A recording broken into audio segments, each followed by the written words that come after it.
안녕하십니까. 네. 반갑습니다. 자, 오늘은 유치권부터 보죠. 칠판 보시고요. 이제 유치권입니다. 유치권. 이제 갑이 소유자고요. 요거 뭐죠? 네, 돼지예요. 돼지. 그래서 돼지가 열이 나고 배가 아파요. 그래서 어떻게 합니까? 돼지 수리 계약을 체결한다. 그 돼지를 수리하고 돼지가 이제 유치권자에게 점유가 이전되는 거죠. 그런 상태에서 수리비가 발생하는데 유치권의 객체는 부동산도 되고 동산도 되죠. 또 뭐도 돼요? 유가증권도 되지요. 지권은 유가증권도 되지요. 그래서 부동산, 동산, 유가증권까지. 그래서 부동산과 동산에 한한다 그러면 유치권의 객체는 부동산과 동산에 한한다 그러면 X. 왜? 유가증권도 되지요. 네. 그래서 돼지 수리를 해서 10만 원이 나왔어요. 10만 원 주세요 그러는 거예요. 그러면 유치권자는 10만 원 받을 채권자가 되고, 그죠? 그럼 얘가 이제 채무자가 되거나 또는 소유자라고 할 수 있다. 채무자나 소유자가 될 수 있고, 그래서 돼지를 채권자가 10만 원을 받아야 되는데 그 소유자가 돈을 안 주니까 어떻게 하는 거예요? 돼지를 유치한다. 그럼 유치한다라는 게 무슨 뜻이에요? 유치한다? 유자가 무슨 유자예요? 유. 머물 유, 둘치. 그래서 유치하는 곳을 유치장이라고 했죠. 기억나셔요? 그러니까 유치한다는 뜻은 뭐냐면 돼지라는 물건을 점유를 계속하고 내주지 않겠다. 인도를 거절하겠다는 게 유치권입니다. 그럼 결국은 유치하는 사람은 유치권자가 되는 거고, 얘는 유치권 설정자라고 하지 않는다. 왜? 유치권은 법정 담보 물건이니까 법률의 규정에 따라서 조건만 맞으면 바로 성립하는 겁니다. 그럼 유치권의 성립 요건 보시면 이 10만 원의 채권을 담보하기 위해서 돼지를 지금 점유한 거예요. 그죠? 이 10만 원은 뭐죠? 피담보 채권. 그러니까 유치권에 의해서 담보되는 채권은 피담보 채권인데, 즉 담보물권으로 담보가 된 채권이에요. 그 채권이 변제기에 도래하고 있어야 되고, 두 번째, 돼지라는 물건하고 채권과의 관계가 결련성이 있어야 된다 그래요. 그래서 물건과 채권 사이의 결련성. 물건과 뭐 사이의 결련성이에요? 채권 사이의 결련성이에요. 그런데 채권과 점유와의 결련성이다 그러면 틀린다 그랬죠. 즉 점유 중에 채권이 발생하지 않아도 상관없다 그랬어요. 기억나셔요? 동네 꼬마 녀석들 애들이 공차가지고 유리창 깼죠. 깨가지고 채권이 먼저 발생했고 이후에 우연히 공의 점유를 취득해도 유치권을 성립한다 그랬어요. 따라서 점유 중에 채권이 발생할 것을 요하지는 않는다. 다시 말하면 돼지라는 물건하고 채권 사이에 밀접한 관련성이 있어야 된다. 점유와 채권 사이의 관련성을 얘기하는 게 아니라 그랬습니다. 자, 그 다음에 돼지를 점유해야 되는데 이 점유는 적법한 점유이죠. 따라서 불법 점유로서는 유치권 성립하지 않고요. 마지막으로 네 번째, 유치권은 법정 담보 물건입니다. 법정 담보 물건이기 때문에 당사자 간에 약정을 하든 말든 상관없이 네 가지 조건만 갖추게 되면 바로 유치권이 성립해요. 그러나 얘는 강행 규정이 아니라는 거 주의하세요. 법정 담보 물건이다 라고 했을 때 그것은 법정 담보 물건이라는 것은 뭐가 아니다? 약정에서 발생하는 게 아니다라는 뜻이지 이것 자체가 강행 규정이라는 뜻은 아니에요. 이해되시죠? 따라서 유치권은 임의 규정입니다. 당사자 간의 유치권 배제하기로 특약을 하면 그럼 유치권은 발생하지 않아요. 요거 구별하시고요. 근데 여기서 이제 제일 중요한 건 뭐냐면 요 네 가지의 성립 요건 있잖아요. 피담보 채권이 변제기에 있고 물건과 채권 간의 결련성이 있고 적법한 점유를 하고 배제 특약 없어야 된다. 요 네 가지 조건을 갖추게 되면 자동으로 유치권 발생하는데 이 중에서 가장 중요한 건 뭐예요? 결련성이란 말이에요. 요거. 그럼 어떤 거는 결련성이 있는 채권이고 어떤 거는 결련성이 없는 채권이냐 그랬을 때 뭐에 해당한다면 비용에 해당한다면 결련성이 있는 것이다. 이렇게 기억을 하시면 돼요. 그럼 공사비를 위해서 유치권 행사할 수 있다. 그죠?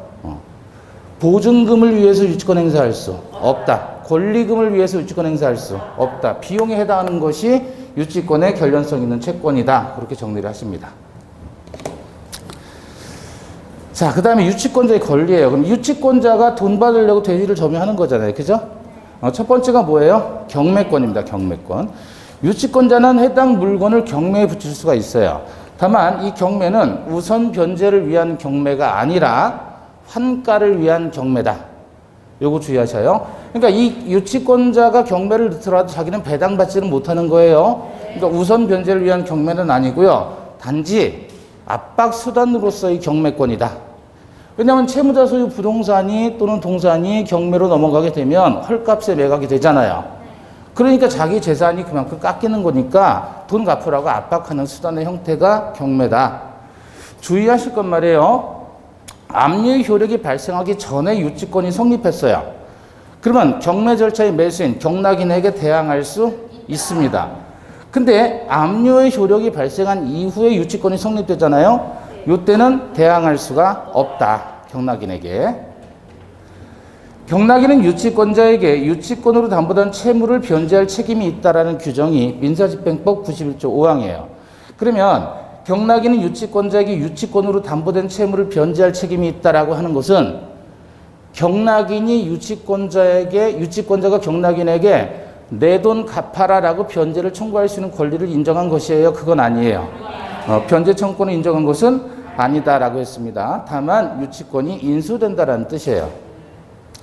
그 다음에 유치권자도 비용상환 청구할 수 있죠. 필요비, 유익비, 정부상환 청구할 수 있고요. 그 다음에 과실수취권 인정되죠. 유치권자는 과실을 사실상 수취함으로써 얘가 사용수익권을 가진 게 아니지만 과실을 수취함으로써 사실상의 우선변제 충당하겠다 그런 의미입니다. 또 보존이 필요한 범위 내에서는 사용할 수 있어요. 이것은 보존행위를 근거로 해서 가능하다. 자, 관련해서 문제 보시죠. 115페이지 유치권에 관한 설명으로 틀린 것 그랬습니다. 115페이지 1번 건물 임차인이 임대인에게 지급한 보증금 반환 채권은 건물에 관해서 생긴 채권. 여기 봐봐요.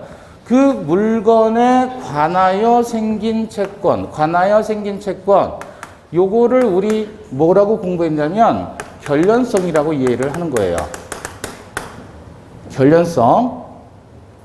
연결성이라고 생각하시면 돼요. 그걸 결련성이라고 표현합니다. 그래서 뭐에 관하여 생긴 채권이다 그러면 결련성인데 지금 보증금이라고 했으니까 보증금은 결련성이 있는 채권이에요? 아닌 채권이에요? 결련성 없는 채권이죠? 왜? 비용이 아니니까. 비용일 때 결련성 인정된다 그랬잖아요. 그럼 요거 맞아요? 틀려요? 네? 말려요? 맞죠? 2번. 임대인이 건물 시설을 하지 않아 임차인이 건물에서 임차 목적대로 사용하지 못했음을 이유로 하는 손해배상 청구권은 결련성이 있다, 결련성이 없다? 이거는 결련성 인정, 이건 비용의 문제가 아니잖아요. 그죠? 따라서 결련성 인정되지 않습니다. 건물에 관하여 생긴 채권이 아니다 그래야 되겠죠. 3번 수급인의 재료와 노력으로 건축이 되었고 독립한 건물에 해당되는 기성 부분에 대해서는 이미 만들어진 부분이에요. 기성 부분. 5층까지 짓기로 했는데 3층까지 현재 짓고 있다 그러면 기성은 3층까지만 기성이 된 거예요. 이미 만들어졌으니까. 그 기성 부분에 대해서는 특별한 사정이 없는 한 수급인은 유치권을 가질 수 없다. 그래요? 왜 그럴까요? 이거 지금 기성 부분에 대한 기성 부분이다 그러면 기성 부분은 이미 만들어진 거잖아요. 공사비죠? 공사비잖아요, 공사비. 공사비인데 왜 유치권이 안 된다는 말이에요. 그래서 포인트는 뭐냐면 수급인의 재료와 노력으로 건축이 되었다 그 말이에요. 그러면 갑이 도급인이고 을이 수급인이에요. 도급인이고 수급인. 얘가 돈을 주고요. 얘는 건축을 한단 말이에요. 그러니까 얘가 건설회사란 말이죠. 이해되셔요? 요 경우에 돈을 주어서 얘가 만들면 이 건물은 누구 거예요? 갑이 원시 취득하는 거죠. 얘는 그냥 공사만 하면 되는 거잖아요. 그런데 뭐라고 했냐면 수급인의 재료와 노력으로 건축했다 그랬어요. 얘가 자신의 재료와 자신의 노력으로 건축을 했다 그 얘기예요. 그러니까 일반적으로 건설공사는 두 가지가 있습니다. 이렇게 건축 계약을 했을 때 일반적인 경우라면 갑이 건축주로서 돈을 주고 을이 건축만을 하면 돼요. 이건 일반적인 건데 일반적이지 않은 경우는 뭐냐면 갑이 땅을 대줘요. 갑이 땅 소유자예요. 땅 소유자. 예? 그리고 건설업자 을이 여기다 건물을 두 동을 이렇게 짓는 거예요. 지 돈으로. 그리고 한 동은 얘 주고 한 동은 지가 팔아먹는 거예요. 그럼 이거는 속칭 돈을 선물로 줘요? 후불로 주는 거예요? 이건 후불이란 말이에요. 요거는 보통은 선불로 하잖아요. 공사는. 근데 후불로 한단 말이에요. 요 후불로 하는 경우라면 을이 지가 건물을 지 돈으로 지었잖아요. 그럼 누구 거? 끌 거잖아요. 끌 거. 근데 얘가 그 공사비를 안 줬다. 나중에 후불로 했는데 안 줬다 그러면 지 거를 유치할 수는 없는 거 아니에요. 유치권은 누구 소유물에 대한 제한 물권이다? 예? 타물권, 타인 소유물에 대한 물권이잖아요. 그래서 수급인의 재료와 노력으로 건축했다. 이게 포인트고 이렇게 건축된 건물은 누구 거? 수급인 거. 그러니 유치권 행사할 수 없다는 겁니다. 자기 거니까.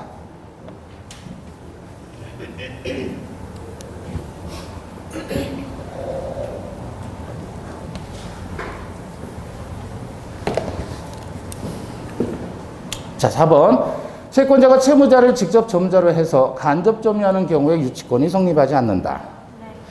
점유는 직접 점유든 간접 점유는 불문하죠. 그런데 채무자를 직접 점유자로 해서 채권자가 간접 점유한다는 것은 사실상 점유 상실이라 그랬죠. 그죠? 그래서 이때는 유치권 성립하지 않고요. 점유 상실이니까. 자, 5번. 유치권자가 점유 침탈로 유치물의 점유를 상실했을 때 유치권은 원칙적으로 소멸한다. 그렇죠? 그래서 유치권에 기인한 반환 청구권은 없는 거예요. 물권적 청구권. 자, 116페이지 1번입니다. 1번. 채권자가 채무자의 직접 점유를 통해서 간접 점유를 하고 있는 물권에 대해서는 유치권 성립 안 한다 그랬죠? 이건 사실상 점유 상실이에요. 2번. 유치물을 점유하기 전에 그것으로부터 발생된 채권이라도 그 유치권자가 물건의 점유를 취득했다면 유치권은 성립한다. 동네 꼬마 녀석들. 애들이 유리창 깼어요. 그래서 채권이 발생했죠. 그 다음에 우연히 공의 점유를 취득했다면 유치권 성립한다는 거죠. 3번. 임대인과 임차인 사이의 건물 명도시 권리금. 여기 포인트 있잖아요. 권리금. 권리금 나왔다 그러면 유치권 행사할 수 없죠. 그죠? 4번. 다세대 주택의 창호 등의 공사를 완성한 수급인은 건축업자예요. 공사대금 채권을 변제를 받기 위해 다세대 주택 중에 한 세대를 점유했다면 다세대 주택 전체에 대해서 시행한 공사대금 채권 전부가 변제될 때까지 유치권을 행사할 수 있다. 맞아요? 이게 뭐죠? 유치권의 불가분성. 5번. 유치권자로부터 목적물의 점유를 승계한 승계인은 전 점유자를 대위해서 유치권을 주장할 수 있다. 그래요? 유치권은 무슨 대위를 해요, 유치권은. 직접 점유하는 권리인데. 그죠? 유치권 대위하는 문제가 아닙니다. 자, 2번입니다. 옳은 것 1번. 채권자가 불법으로 점유를 취득한 경우에 유치권 성립한다. 세 번째 요건이 적법한 점유이었죠. 따라서 불법 점유는 유치권 안 되고요. 2번. 채권자가 유치권을 행사하면 채권의 소멸시효는 중단된다. 유치권의 행사는 채권의 소멸시효의 진행에 영향을 미치지 아니한다 그랬잖아요. 틀렸죠? 중단되지 않습니다. 그러니까 유치권을 행사하는 것 자체가 채권 행사가 아니기 때문에 유치권만을 행사한다면 채권 행사하지 않았으면 채권은 소멸시효가 진행하는 거예요. 3번. 건물 임차인은 권리금 반환 청구권에 기해서 건물에 대해 유치권을 주장할 수 없다. 권리금은 유치권 안 된다 그랬죠? 예. 4번. 유치권에는 우선 변제적 효력이 없으므로 유치권자는 채권 변제를 받기 위해 유치물을 경매할 수 없다. 경매할 수 있다 그랬죠? 네. 5번. 공사대금 채권에 기해서 유치권을 행사하는 자가 채무자의 승낙 없이 유치물이 보존에 필요한 범위 내에서 유치물인 주택에 거주하며 사용했다면 특별한 사정이 없는 한 차임에 상당한 이득을 소유자에게 반환할 의무가 없다. 그래요? 보존에 필요한 범위 내의 사용은 보존행위로서 허용이 된다 그랬죠? 그럼 사용한 이익이 있으면 이건 부당이득이 돼야 안 돼요? 되잖아요. 그죠? 그래서 부당이득은 반환할 의무가 있습니다. 없다가 아니라 있다. 자, 그 다음에 3번 옳지 않은 것. 1번 유치권에는 물상대위성이 인정되지 않는다. 물상대위가 되려면 우선변제가 가능해야 되는데 유치권은 우선변제권이 없기 때문에 물상대위할 수가 없습니다. 맞고요. 2번 분할이 가능한 토지 일부에도 유치권 성립할 수 있다. 있죠. 자, 뭐 피담보 채권의 양도와 목적물의 인도가 있으면 유치권은 이전된다. 그래요? 유치권도 걸리니까 이전될 수 있잖아요. 4번 유치권자는 채권의 변제를 받기 위해 유치물을 경매할 수 있다. 그래요? 자, 이게 우선 변제를 받는다라는 의미는 아니에요. 예, 우선 변제권은 없습니다. 5번 유치 부동산에 대해서 법원이 간이변제 충당을 허가하는 경우에 그 부동산에 대한 등기를 하여야 소유권이 이전된다.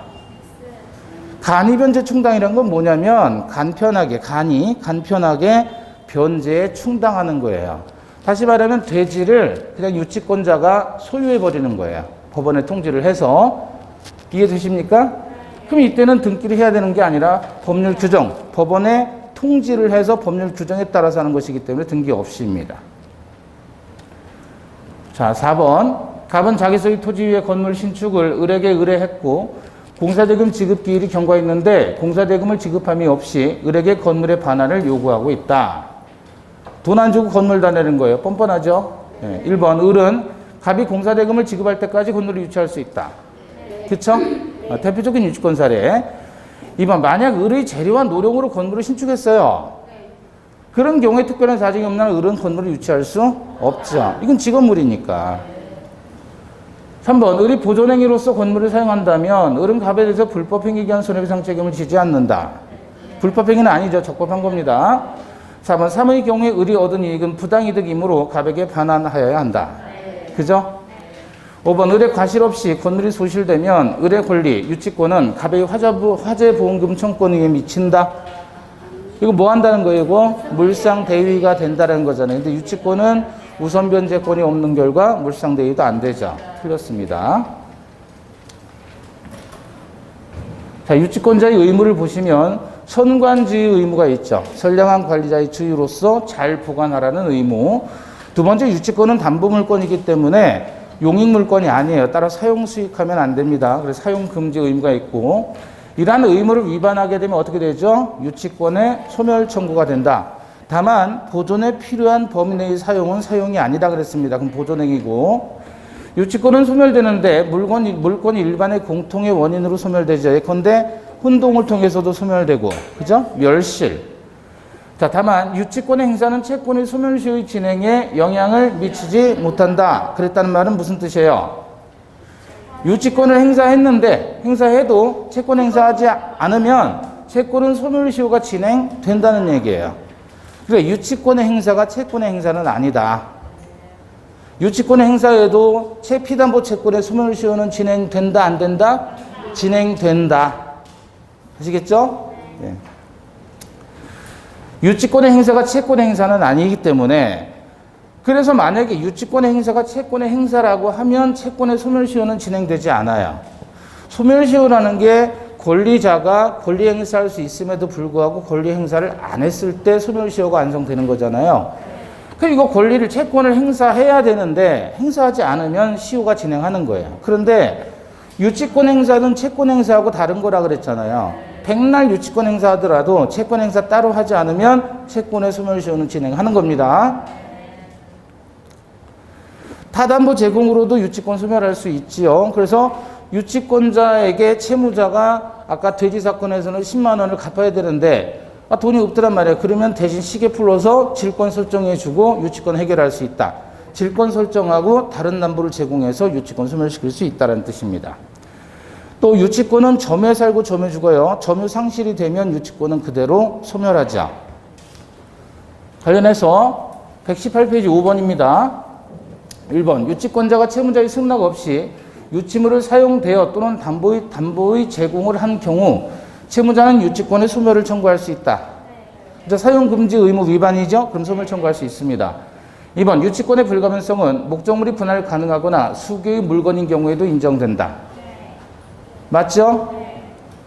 3번 강제 경매 개시 결정이 등기가 종료된 이후에 채무자로부터 경매 목적물의 점유를 이전받은 공사대금 채권자도 유치권을 취득은 합니다. 다만 경락인에게 대항, 압류의 효력이 발생한 이후에 유치권이 성립됐으니까 경락인에게 대항할 수는 없습니다. 이거는 취득을 하는 건 맞아요. 4번 3의 경우 그 유치권자는 부동산에 관한 경매 절차의 매수인에게 유치권 행사할 수 없죠. 이게 안 된다는 거예요. 취득은 하지만.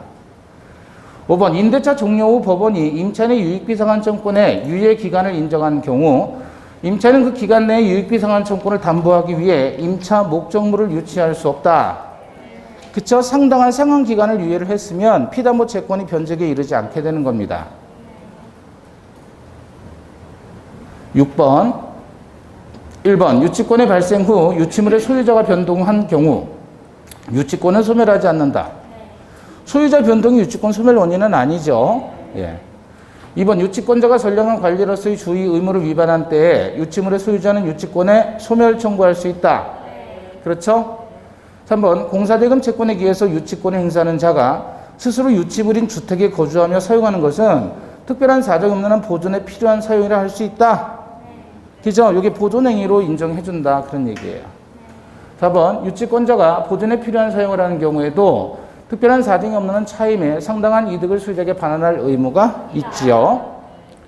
5번 채무자 소유 부동산의 경매 개시 결정의 기입 등기가 종료되어 압류 효력이 발생한 이후에 부동산의 점유를 이전받아 유치권을 취득한 채권자가 그 기입 등기의 경료 사실을 과실 없이 알지 못한 경우 알든 모르든 상관없어요. 그죠? 이때는 유치권으로 경매 절차의 매수인에게 대항할 수 없다. 그죠? 압류 효력이 발생한 이후에 유치권이 발생했으니까 경락인에게 대항할 수 없다. 자, 7번입니다. 틀린 것 1번. 유치권의 행사는 피담보 채권의 소멸 시효의 진행에 영향을 미치지 아니한다. 맞죠? 2번. 유치권자는 피담보 채권 전부의 변제를 받을 때까지 유치물 전부에 대해서 권리를 행사할 수 있다. 이게 불가분성. 3번 근저당권 설정 후 그 실행에 따른 경매로 인한 압류 효력이 발생하기 전에 취득한 유치권으로 압류 효력이 발생하기 전에 취득한 유치권이에요. 그러면 경매 절차의 매수인 낙찰자에게 대항할 수 있다가 되죠. 4번 피담보 채권의 채무자를 직접 점유자로 해서 채권자가 간접 점유하는 경우에 유치권은 안 된다 그랬죠? 예. 5번 유치권자는 경매로 인한 매수인에 대해서 피담보 채권 변제가 있을 때까지 유치 목적물의 인도를 거절할 수 있을 뿐 피담보 채권의 변제를 청구할 수는 없다. 그렇죠? 자, 이제 저당권입니다. 저당권. 유치권 다 풀었고요. 저당권 보시는데 갑이 토지 또는 건물을 가지고 있고요. 을이 갑에게 돈을 1억 원 빌려줬습니다. 그러면 얘가 이제 을이 채권자고 갑이 채무자 또는 제3자가 될 수도 있죠. 그래서 제3자라는 사람은 바로 보증인을 얘기하는 것이고요. 그래서 이 채무자나 제3자, 이 사람이 저당권 설정자가 되고 얘는 저당권자, 채권자가 저당권자가 되잖아요. 여기서 반드시 저당권 설정자는 채무자나 제3자, 즉 물상보증인이 될 수 있어요. 그런데 채권자는 반드시 저당권자이어야 한다. 부종성 때문에. 따라서 채권자 아닌 제3자 명의의 저당권은 무효입니다. 원칙적으로. 저당권의 객체는 부동산이죠. 동산도 예외적으로 저당권의 객체가 되죠. 등기나 등록이 가능한 동산, 건설기계 같은 거죠. 선박, 항공기. 다만 일필토지의 일부에 대해서 저당권 설정이 될까요? 안 될까요? 안 되죠. 일동 건물의 일부도 저당권 설정이 안 되죠. 왜 안 될까요? 저당권이 설정이 되면 채권자가 자기 채권을 우선 변제받기 위해서 해당 부동산을 경매로 넘겨야 되잖아요. 그러면 경락인에게 소유권이 이전돼야 되죠. 그럼 토지나 건물은 소유권 이전의 단위가 동이나 필이에요. 따라서 필의 일부는 소유권 이전 자체가 안 되는 거예요. 그래서 필의 일부에 대해서는 저당권 설정이 불가능하다. 동의 일부도 마찬가지고요. 그 다음은 저당권은 전세권을 목적으로 할 수도 있다 그랬죠. 그래서 지상권이나 전세권을 목적으로 하는 저당권, 그거 우리 어디서 공부했냐면 혼동에서 공부했단 말이에요. 제한물권과 그를 목적으로 하는 다른 제한물권. 그죠? 다음 광호권, 어권, 임목에 대해서도 저당권 설정이 가능하고요. 이제 피담보 채권입니다. 피담보 채권은 을이 갑에게 돈을 빌려줬을 때 그게 금전 채권이잖아요. 근데 저당권 성립 당시에 저당권 설정 당시에는 금전 채권이 아니라도 상관없어요. 다만 실행 당시에는 반드시 금전 채권이어야 돼요. 실행 당시. 실행 당시라는 말은 무슨 뜻이에요? 네, 경매 시에는 반드시 피담보 채권이 금전 채권이어야 됩니다. 그런데 피담보 채권 성립 당시에는 목적물 인도 청구권도 피담보 채권으로 할 수 있다. 즉 을이 갑에게 돼지 100마리를 받을 채권이 있는데 당장 돼지를 안 줄 것 같으니 갑의 부동산에 대해서 저당권 등기를 해버리는 거예요. 피담보 채권은 돼지 100마리 인도 채권. 다만 가액으로 산정해서 기재를 해야 되겠죠. 그래서 물건 채권도 피담보 채권이 될 수 있다. 또 수개의 채권을 하나로 묶어서 피담보 채권으로 해도 되는 것이고 수인의 수개의 채권을 같이 공동 묶어서 예컨대 갑에게 을이 5천만 원 빌려주고 병이 3천만 원 빌려주고 정이 2천만 원 빌려줬어요. 아니다. 그냥 3천씩 해요. 그냥 계산하기 편하게. 그럼 총 9천만 원이죠? 그럼 피담보 채권 9천만 원으로 해서 을, 병, 정 3명이 저당권 등기를 같이 들어가는 거예요. 1번에서 저당권 설정 이렇게. 그럼 이 세 사람은 저당권이라는 소유권 이외의 권리를 같이 가지고 있죠. 뭐가 성립해요? 저당권의 준공유가 되는 거예요. 준이 들어가는 건 소유권이 아니면 준이 들어가는 거고 이들 셋이서 공동으로 가지고 있다면 공동소유 중에 공유, 합유, 총유 중에 뭐겠어요? 공유겠죠. 이해되셨어요?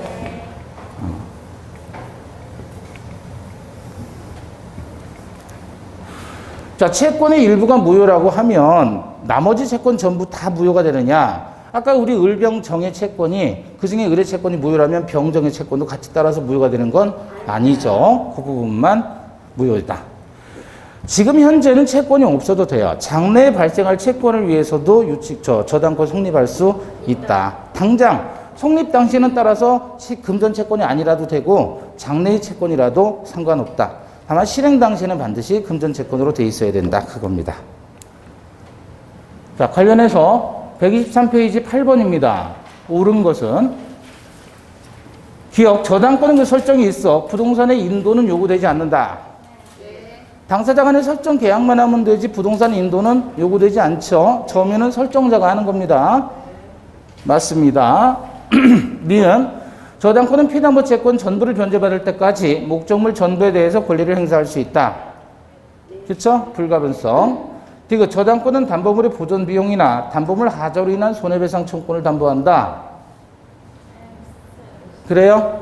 요건 피담보 채권의 범위에서 또 보는데 피담보 채권의 범위가 뭐예요? 원본, 이자, 위약금, 손해배상, 그 다음에 실행비용, 원리금 외에 손실비용 담보한다 그랬잖아요. 여기서 보존비용이라든지 담보물 하자로 인한 손해배상 청구권은 없죠. 자, 4번, 리을. 저당권은 저당물의 공용 징수로 인해 저당권 설정자가 받을 금전에 대해서 저당권을 행사할 수 있죠. 여기 뭐란 말이에요?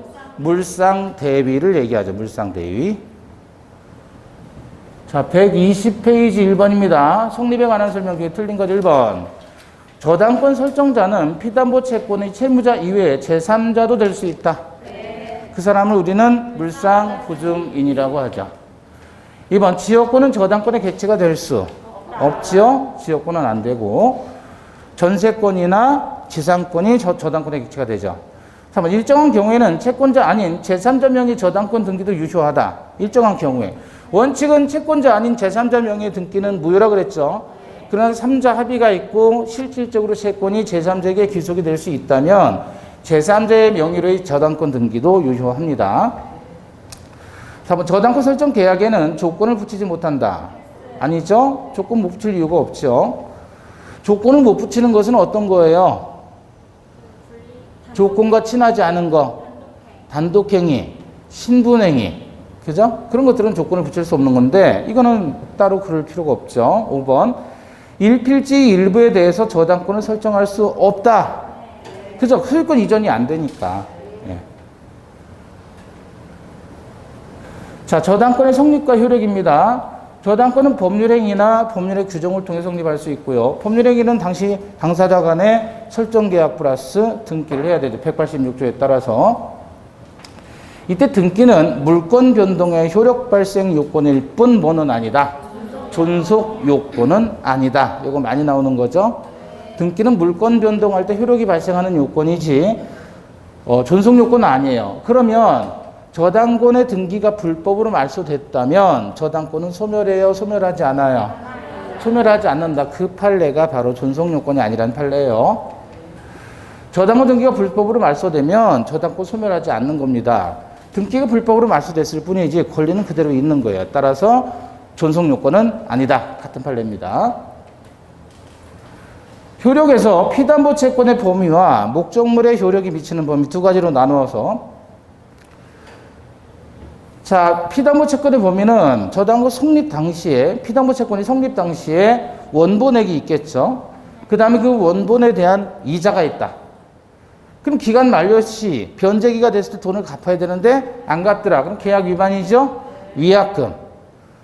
그 다음에 위약금 이후에 변제기에 돈을 갚았으면 되는데 안 갚았기 때문에 이자 손해가 발생하잖아요. 그래서 이 손해배상은 채무 불이행으로 인한 손해배상. 다른 말로 지연이자 지연배상이 되는 거예요. 그 다음에 저당권의 실행비용이에요. 경매신청 등록세 같은 거. 계산을 때려보면 원본이 1억이라고 해봐요. 이자 20%. 그럼 2천이죠. 위약금 1천만 원. 손해배상도 이자율 따라간단 말이에요. 그래서 손해배상이 이자율을 따라간다 그래서 지연이자라고 붙는 거예요. 이 지연이자는 이자하고 완전 다른 거예요. 원본에 발생하는 시간 가치에 따른 화폐 증가분이 이자라면 요거는 손해배상이에요. 요때 받아야 되는데 못 받았기 때문에 손해가 붙는 거예요. 그게 이자율에 따라서 붙어요. 그래서 얘를 지연이자, 지연배상, 손해배상이라고 해요. 얘는 손해배상이고 얘는 손해배상이 아니에요. 그러면 원본에서 1년을 연체했다 그러면 1억 원에 20%니까 2천이고 400에서 또 20% 나오니까 400만 원 나와야 될 거 아니에요. 이게 지연배상이 된단 말이에요. 1년을 지체했다면. 그죠? 실행비용도 얼마 안 나오고 요거는. 경매신청 등록세라든지 실행비용 같은 거, 감정평가 이런 건데 그럼 이렇게 다 합쳐보면 피담보 채권이 총 얼마가 되는 거예요? 자, 요때 1억 빌려주고 요때 갚아야 되는데 못 갚아서 1년 지났단 말이에요. 1년 지나면 총 1억 5,400이 피담보 채권이 되는 거예요. 그런데 여기서 끝나는 게 아니라 2년치 되면 얼마가 돼요? 또 지연배상 또 붙어야 되죠. 그죠? 그럼 1억 7,400이 된다. 3년치 되면 1억 9,400이 된다. 계속해서 피담보 채권이 올라가는 이유가 뭐 때문이에요? 지연배상 때문에 그런 거예요. 손해배상 때문에. 이렇게 되면 애시당초 그 부동산에서 1번 저당권자 을이 1억 원 빌려주고 저당을 잡았는데 해당 부동산의 가치가 한 2억 가까이 나간다라고 가정을 해보단 말이에요. 그럼 담보가치는 아직도 있기 때문에 이번에서 저당권 병이라는 사람이 예컨대 5천만 원 회수할 수 있다라고 생각하고 후순위자로 들어갔는데 선순위가 빨리 실행을 해야 되는데 실행하지 않고 지금 이전우리 하면서 개기고 있는 거예요. 그럼 얘가 받아가면 1년치만 지나면 1억 5,400만 원만 받고 나머지 담보가치는 얘한테 줄 수 있잖아요. 근데 얘가 이게 이자율이 높으니까 실행은 안 하고 계속 버티는 거예요. 그러면 계속해서 피담보 채권액이 증가하겠죠. 그렇게 돼서 나중에 거의 2억 만땅치였을 때 얘가 실행을 하게 되면 후수리자는 한 푼도 못 받아가는 문제가 생기니 피담보 채권액이 매년 증가하는 이유가 뭐 때문이에요? 그래서 이거를 이행기 도가 후 1년분으로 제한을 하겠다라고 하는 거예요. 그래서 이행기 도가 후 1년 범위 내에서만. 아시겠죠? 네.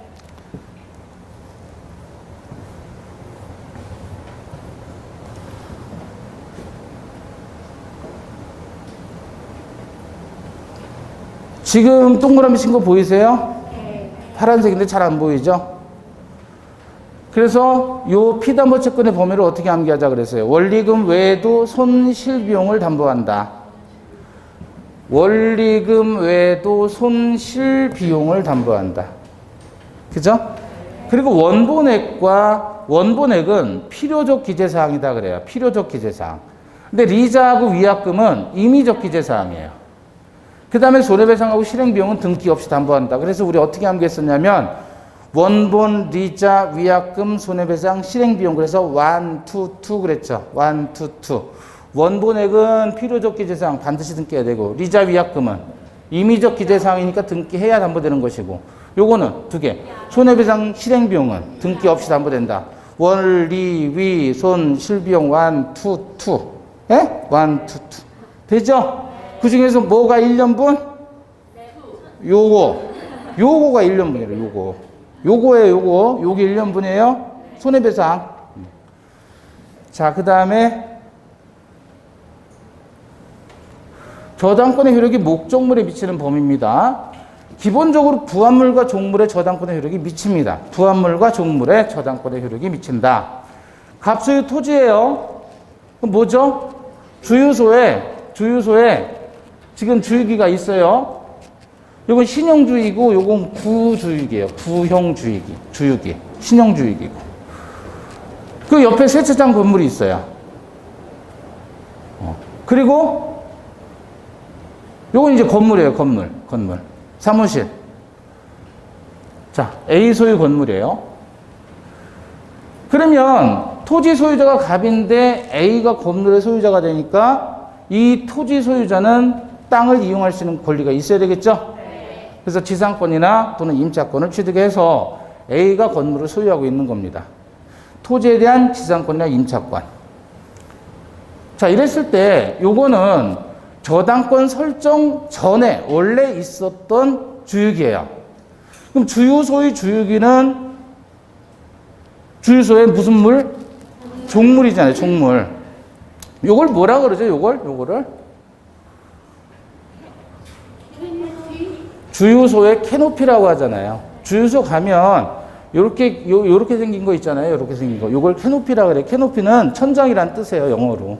근데 주유소의 캐노피 그러면 요걸 얘기하는 거예요, 요거는 건물이에요, 건물이 아니에요? 건물이 아니죠. 얘를 뭐라고 하는 거예요, 그러면? 얘는 독립한 건물이 아니기 때문에 독립부동산이 아니에요. 따라서 얘를 뭐라 그러죠? 토지에 부합되었다라고 표현하는 거예요. 부합물이라고 해요. 그러니까 저당권의 효력은 저당 목적 토지에 종물이나 부합물의 효력이 미친다, 그 얘기입니다. 이해되셨어요? 그 말은 결국 이 토지에 저당권이 설정되었는데 실행이 됐다 그러면 같이 얘네들도 묶어서 넘겨주는 거예요, 경락인에게. 낙찰자는 따라서 다 취득한다. 그리고 저당권 설정한 이후에 신용주의가 들어왔죠. 설정 이후의 종물이에요. 그러니까 저당권 설정 당시에는 없었던 거예요. 저당권 설정 전이든 후든 그것이 부합물이나 종물이라면 저당권의 효력이 미친다, 그 얘기입니다. 부합물이죠. 부합물도 저당권 설정 전후를 불문하고 저당권의 효력은 다 미쳐요. 자, 뺀질 세차장에서 과실이 나와요. 월 100만 원. 잘 안 보이죠? 보여요? 월 100만 원 세가 나오잖아요. 이걸 과실이라고 하는데 저당권은 점유하는 권리 이해요, 아니에요? 아니니까 과실에 대해서는 저당권의 효력이 미치지 않습니다. 다만 압류하면 미치게 되죠. 압류하면. 또 종된 권리예요. 종된 권리. 즉 A가 소유하는 건물이라면 갑 토지인데 건물 소유자는 A예요. 그럼 A 입장에서는 남의 토지를 지금 이용하니까 지상권이나 지상권이나 임차권이 필요할 거 아니에요. 그럼 이 지상권이나 임차권이라는 이 권리는 건물 소유를 위해서 필요한 종된 권리에 해당한다. 따라서 건물의 저당권을 설정하게 되면 건물 소유를 목적으로 하는 종된 권리인 지상권이나 임차권에도 저당권의 효력이 미치는 거예요. 따라서 종된 권리에도 저당권의 효력이 미친다. 다만 토지와 건물은 별개의 부동산이기 때문에 토지에 대한 저당권의 효력은 지상 건물에 미쳐요, 안 미쳐요? 지상 건물에 안 미치죠. 토지 건물은 별개의 부동산이니까. 불났어요. 화재 보험금 발생하죠? 여기에 대해서 저당권의 효력이 미친다, 안 미친다? 미친다. 이런 걸 뭐라 그래요? 물상 대위, 이렇게 표현하는 거예요. 이 화재 보험금 지급 또는 인도 전에 저당권의 효력이 미친다. 결국 다 미치는 거예요. 다 미치는데 안 미치는 게 있어요. 두 개. 건물에 대해서는 토지하고는 별개의 부동산이니까 서로 영향을 미치지 않아요. 저당권의 효력은 토지 저당권의 효력은 건물에 안 미치고 건물 저당권의 효력은 토지에 안 미친다. 그리고 건물 과실 그거 빼고 다 미치는 거예요. 아시겠죠? 건물하고 과실은 저당권의 효력이 안 미치지만 과실에 대해서는 압류하면 미치게 된다. 자, 관련해서 120페이지 2번입니다. 효력이 미치는 범위 등에 관한 설명에서 1번 저당권 설정 행위에서 저당권의 효력은 종물에 미치지 않는다고 약정을 하면 원래는 미치잖아요. 부합물이나 종물에. 그럼 이를 등기해야 제3자에게 대항할 수 있다. 그렇죠. 2번 건물의 증축 부분이 기존 건물에 부합하여 기존 건물과 분리하여서는 별개의 독립물로서의 효용을 갖추지 못한 경우에요. 자, 그러면 문제 자체에서 증축됐는데 기존 건물에 뭐 했다 그랬어요? 부합했다 그랬잖아요. 얘는 부합물이란 말이에요. 그죠? 그럼 기존 건물에 대한 저당권은 부합된 증축 부분에 대해서도 효력이 미친다. 3번 지상권자가 축조해서 소유하고 있는 건물에는 토지 저당권의 효력이 미치지 않는다. 건물에는 토지 저당권의 효력이 안 미치지요. 그죠? 4번 저당 부동산에 대한 압류 있기 전에 설정자가 그 부동산으로부터 수취한 과실에도 저당권의 효력이 미친다. 과실은 압류한 이후에 미친다 그랬잖아요. 압류한 이후에. 5번 건물 소유를 목적으로 한 토지 임차인이 그 토지 위에 소유하는 건물의 저당권을 설정한 때에는 저당권의 효력이 건물뿐만 아니라 건물 소유를 목적으로 한 토지의 임차권에도 미친다. 이 임차권이 뭐가 된다고요? 종된 권리.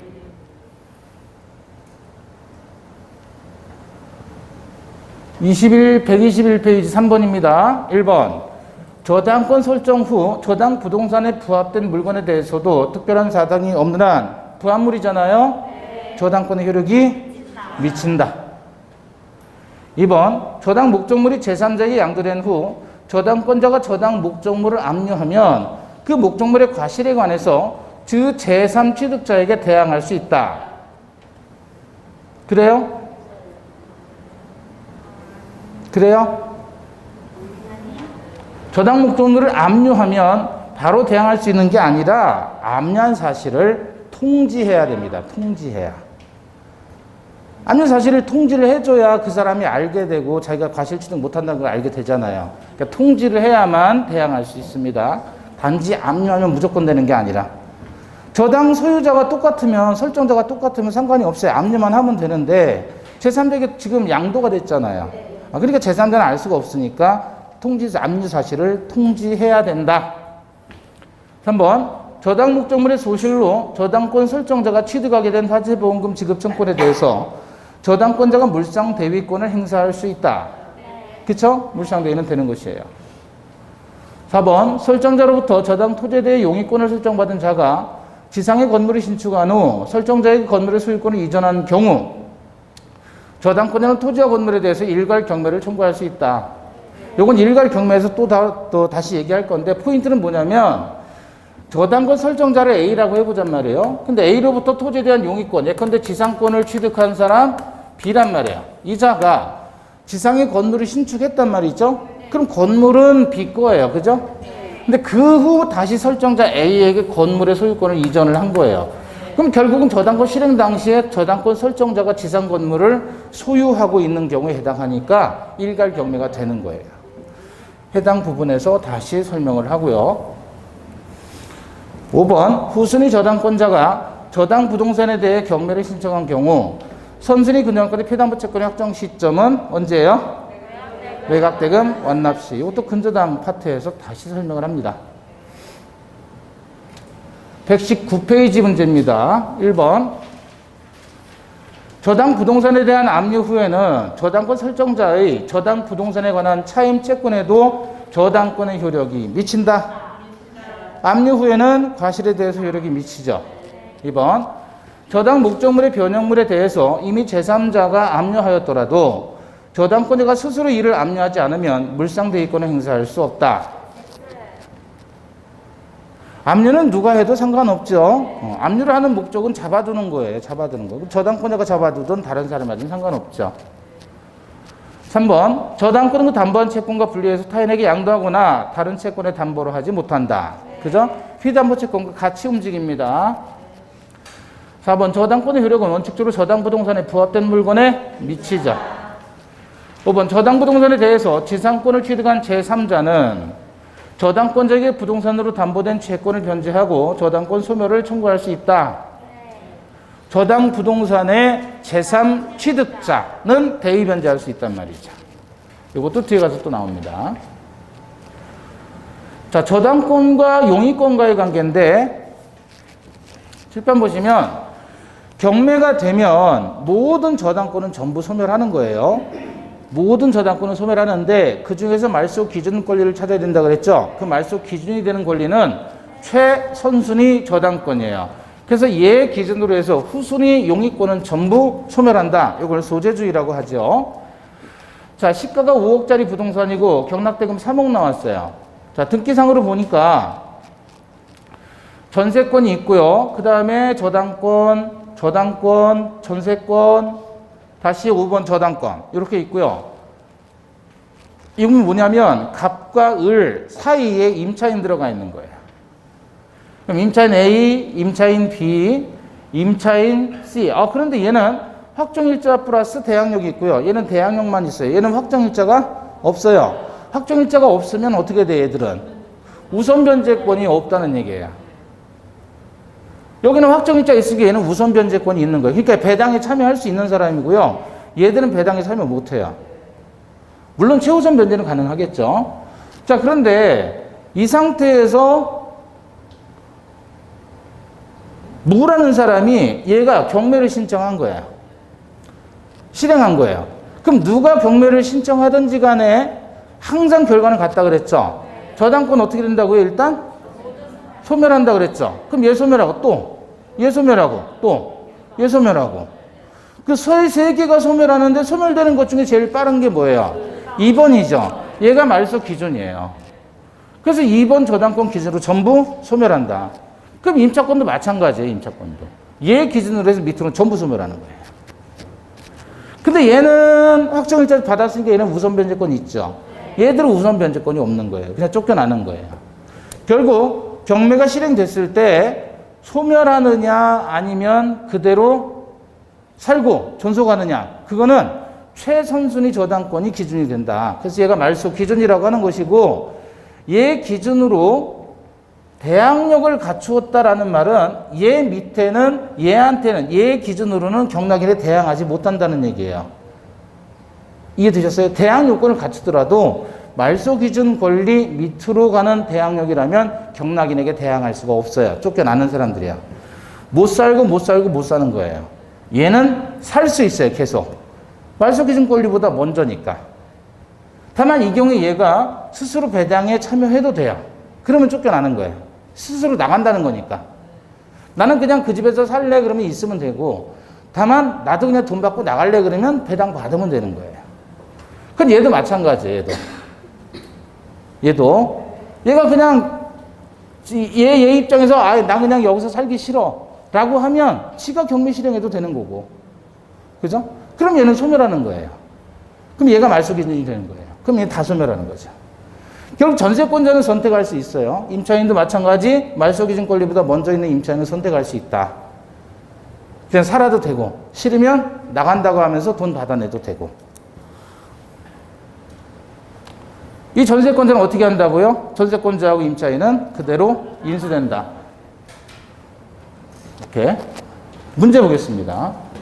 122페이지 6번 하나의 부동산에 설정된 저당권과 용익물권과의 관계에 관한 설명으로 틀린 것. 1번 저당권이 설정된 후 지상권이 설정되고 그 후 2번 저당권이 설정된 경우 2번 저당권 실행으로 목적물이 매각되면 지상권은 어떻게 되죠? 소멸하죠. 말소 기준 권리가 1번 저당권이니까. 근데 요거를 늪하시면서 말씀드리지만 1번 저당권 A라고 해봐요. 그리고 2번 지상권 B라고 하고 3번 저당권 C라고 하자. 요 경우를 지금 얘기하는데 얘가 경매를 실행하게 되면 말소 기준 권리가 얘니까 소멸한다 그랬잖아요. 근데 높아지는 말씀드리는 건데 그러면 이게 이게 1번이고 얘가 3번이 돼야 되는데 얘는 2번 저당권, 1번 저당권 이렇게 얘기한단 말이에요. 예? 무슨 말씀인지 이해되시죠? 그럼 등기상으로 그려보면 얘가 1번이면 얘가 3번이 돼야 되잖아요. 2번이 지상권이 되고. 근데 이 출제자는 뭐라고 한 거냐면 저당권만 가지고 1번, 2번 매기겠다 그거예요. 지 마음대로. 혼란을 유도하기 위해서. 그래서 이렇게 표현한 거예요. 이해되시죠? 엄밀히 말하면 1번 지상권, 저당권, 2번 지상권, 3번 저당권 이렇게 나와야 되는데 그냥 저당권만 1번, 2번 사이에 지상권이 있다 이렇게 표현한 거예요. 그러니까 틀린 거는 아닙니다.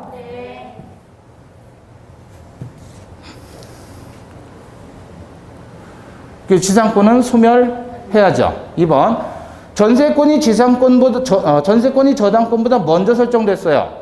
그럼 저당권 실행 시 전세권자가 기한의 이익을 포기하고 배당 요구를 한다면 전세권은 목적물의 매각으로 소멸한다. 그죠? 전세권도 선택할 수 있다 그랬죠. 3번 지상권이 저당권보다 먼저 설정된 경우 저당권 실행으로 토지가 매각돼도 지상권은 소멸한다 안 한다? 아니죠. 네. 4번 전세권이 저당권보다 후에 설정된 경우 전세권자가 목적물의 유익비를 지출했다면 전세권은 저당 목적물의 매각 대금에서 비용을 우선 상환받을 수 있다. 이건 저당 부동산의 제3 취득자의 지위의 문제입니다. 5번 지상권이 저당권보다 후에 설정된 경우 지상권자는 저당권자에게 토지로 담보된 채권을 변제하고 저당권의 소멸을 청구할 수 있다. 이것도 마찬가지 제3 취득자의 문제예요. 저당 부동산의 제3 취득자. 자, 지금 얘기합니다. 저당 부동산의 제3 취득자의 지위. 자, 갑소유 주택인데 갑이 채무자예요. 그럼 이 채무자인데 등기상으로 보니까 1번에서 저당권자가 을이 있더란 말이에요. 그죠? 그럼 갑이라는 이 사람은 저당권 설정자죠. 그럼 이 상태라면 이 부동산은 저당권 설정자와 저당권자 사이에 저당권 설정을 계약한 그 부동산이죠. 그래서 저당 부동산이라고 표현하는 거예요. 저당권이 설정된 부동산. 근데 그 부동산에는 채무자 갑과 채권자 을만 있잖아요. 근데 여기에 제3자가 나오는 거예요. 전세권 병으로. 그러면 이미 저당권이 설정되어 있는 부동산에 병이라는 자가 용의권을 취득했죠. 그래서 제3자가 취득했다. 뭘 취득했다 그래요? 용의권을 취득했다. 그거는 지상권자나 임차인도 마찬가지예요. 그래서 이 제3취득자에서 뭐가 생략됐냐면 제3취득자에서 요 사이에 뭐가 생략된 거냐면 용의권이 생략이 된 거예요. 그래서 저당권이 설정된 부동산에 제3자로서 설정자, 저당권 설정자, 저당권자가 아닌 제3자로서 사용수익권을 취득한 자. 그래서 저당 부동산의 제3취득자 그렇게 표현하는 거예요. 그 사람은 이 사람도 되지만 저당 부동산을 그대로 양수한 사람도 사용하는 사람이잖아요. 사용권을 취득한 사람이에요. 그럼 이 사람들의 공통점은 다 뭐냐면 저당권이 실행되면 어떻게 돼요? 쫓겨나는 사람들이에요. 얘 소멸하잖아요. 얘보다 후순위라면. 얘는 지집이 지금 경매로 넘어간 거니까 쫓겨나는 사람이에요. 명도받아야 될 대상. 따라서 사용권을 잃게 되는 이 사람들은 어떻게 해야 되느냐 그거죠. 첫 번째, 대신 갚을 수 있다.